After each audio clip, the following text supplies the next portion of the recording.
Hello students. तो चलो आज हम लोग देखते हैं क्लास 8 का मैथ। और क्लास 8 का मैथ 2025 का न्यू मैथ्स है। इसको हम लोग बिल्कुल बेसिक से एडवांस लेवल तक देखेंगे और हर चैप्टर को बारीकी से करेंगे, बिल्कुल सिंपल भाषा में। तो इसका पहला चैप्टर देख लेते हैं जल्दी से फटाफट से। पहला चैप्टर का नाम है, क्या है इसका, परिमेय संख्याएँ। तो देखिए उसमें और भी चैप्टर दिए हुए हैं। पहले चैप्टर है परिमेय संख्या, इसके बाद एक चर वाले रैखिक समीकरण, चतुर्भुजों को समझना। ये 13 चैप्टर है, इनको हम लोग बारीकी से देखेंगे। तो पहला चैप्टर देख लेते हैं परिमेय संख्या। कुछ संख्याएं हैं इसमें। परिमेय संख्याएं क्या होती हैं, ये हम लोग एक वीडियो अलग से डाल देंगे इस सारी संख्याओं के बारे में, तो उसमें पूरी जानकारी मिल जाएगी। आज हम लोग 1.1 करेंगे, उसके बाद 1.2 ऐसे करेंगे, ठीक है। तो थोड़ी सी जानकारी दे देता हूँ मैं 1 मिनट में आपको सारी संख्याओं के बारे में। परिमेय संख्या क्या होती हैं, जो बटे के फॉर्म में होती हैं। जैसे 3/2, 5/2, कुछ भी ले लो, एक को माइनस ले लो, दोनों को माइनस ले लो, दोनों को प्लस ले लो। तो धनात्मक संख्याएं होती हैं और ऋणात्मक होती हैं, क्या, परिमेय संख्याएं। तो परिमेय संख्या धनात्मक भी होती हैं और ऋणात्मक होती हैं, और शून्य भी हो सकती हैं, और अपरिमेय संख्या यानी परिमेय संख्याएं दशमलव भी हो सकती हैं। कैसे, देखो परिमेय संख्या आप ऐसे लोगे, P/Q की फॉर्म में लोगे। ऐसे P/Q की फॉर्म में 3/2, 5/2, दोनों को माइनस ले लो, दोनों को प्लस ले लो, 0/1 ले लो, तो 0 भी एक परिमेय संख्या हो गई, ठीक है। तो इनके बारे में और डिटेल से पूरी वीडियो डाल देंगे। प्राकृत संख्या वो होती हैं जो 1 से स्टार्ट होती हैं और अनंत तक जाती हैं, जैसे 1 2 3 4 5, ठीक है। इनको बोलते हैं नेचुरल नंबर। और परिमेय संख्या को बोलते हैं रेशनल नंबर, इनको नेचुरल नंबर।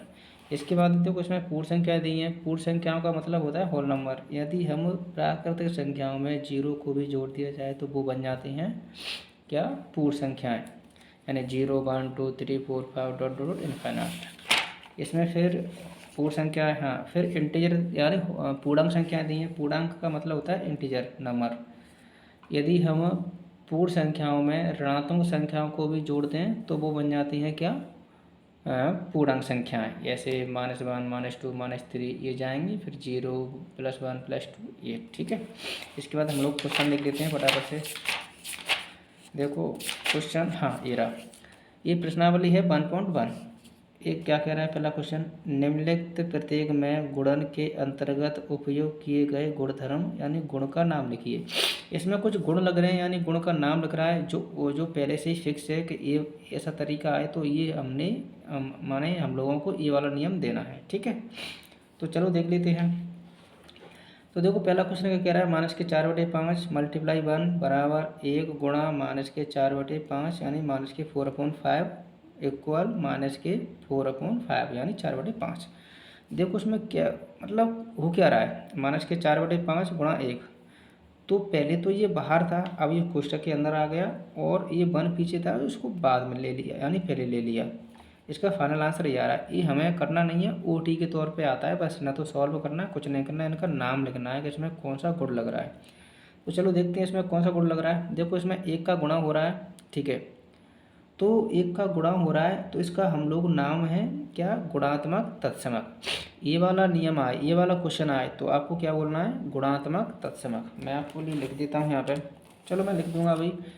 और देखो इसको, देखो -13/17 मल्टीप्लाई कोष्टक में -2/7। देखो इसमें कोष्टक वाला बाहर कर दिया गया है, और जो बाहर था उसको कोष्टक के अंदर ले लिया गया है। तो इसमें क्या होगा, क्या हो रहा है, क्रम चेंज हो रहा है, तो विनिमय हो रहा है, आदान प्रदान हो रहा है। आदान प्रदान का मतलब होता है क्रमय यानी विनिमय, एक जगह से दूसरी जगह आना, दूसरी जगह से एक जगह आना, इसको बोलते हैं क्रय विनिमयता। तो इसमें नियम लग रहा है क्रम विनिमयता। क्रम माने क्रम चेंज हो रहा है, और विनिमय माने विनिमय हो रहा है, तो क्रम विनिमयता। तो इसका नियम हो गया क्रम विनिमयता। इसमें देखो -19/29 प्लस के मल्टीप्लाई 29/19। देखो पहले 19 था, वो नीचे आ गया, 29 नीचे था, वो ऊपर पहुंच गया। तो इसमें हो क्या रहा है, गुणा हो रहा है और उल्टा हो रहा है। उल्टे को बोलते हैं प्रतिलोम। तो इसमें क्या आ रहा है, गुणात्मक प्रतिलोम, ठीक है। इसमें क्या आ रहा है, देखो ऐसा नियम आए तो इसके लिए पहले से ही फिक्स है कि ये वाला देखो 1/3 ये वाला है, इसको कह रहा है को ऐसे लिखा गया है। 1/3 को किसके साथ ले लिया है, 6/6 के साथ में मल्टीप्लाई कर लिया है, और इसको फिर अलग कर दिया गया है। तो वो कह रहा है ये वाला नियम आए तो आपको बोलना है इसको सहचारता। तो ये फिक्स है। चलो हम लोग एक एक से लिख लेते हैं इनके नाम। तो देखो दिख रहा है क्या, इसका पहले का नाम लिखेंगे हम लोग इस वाले क्वेश्चन का, -4/5 × 1। इसमें क्या है, एक गुणात्मक तत्समक है, गुणात्मक तत्समक, ये पहले का आंसर हो गया। आपको ये ध्यान रखना है बस। कैसे ध्यान रखेंगे, अरे ध्यान सीधी सी बात है, एक का गुणा हो रहा है तो ये हो गया गुणात्मक तत्समक। इसमें हम लोग कैसे ध्यान रखेंगे, सीधी सी बात है, इसमें क्रम चेंज हो रहा है, क्योंकि ये 13/17 देखो बराबर को 60 पहले, मतलब बराबर के 60 पहले था और बराबर को 60 लास्ट में पहुंच गया और कोष्टक में बंद हो गया, मतलब क्रम चेंज हो गया। ये वाला संख्या यहाँ पे आ गई, वो वाली संख्या वहाँ पहुँच गई। तो इसका ध्यान रखना है। दूसरे वाले का क्या,